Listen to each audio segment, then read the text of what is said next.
मे महिना सुरू झाला आणि मुलांना शाळेला सुट्ट्या पडल्या, की घरात दिवसभर मुलांचा दंगा असतो. आई काहीतरी खायला दे, आई काहीतरी प्यायला दे, आज काहीतरी चांगलं-चांगलं कर. कितीही मुलांच्या इच्छा पूर्ण करा, पण त्या कधीही पूर्ण होत नाहीत. थोड्या वेळापूर्वी जरी त्यांना खाऊ घातलं, की अर्धा 1 तासानं आलेच, "आई भूक लागली, आई भूक लागली." काय करून घालायचं?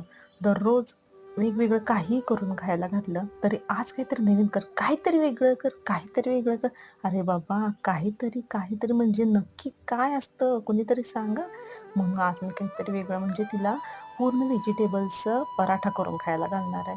सोप्पा, साधा, सुटसुटीत दररोज काहीतरी वेगळं खायला घातलं ना, मुलंसुद्धा आवडीनं खातात. एकतर उन्हाळ्याचं जेवण जात नाही, त्यापेक्षा असं काहीतरी वेगळं करून खायला घातलं ना, मुलं छान जेवतात सुद्धा आणि खुशसुद्धा राहतात, की "अरे वाह! आज आईनं आमच्यासाठी काहीतरी वेगळं केलं." म्हणून विधीच्या पसंतीनुसार आज मी तिच्यासाठी केलेला आहे पिझ्झा पराठा. एकदम छान, मस्त.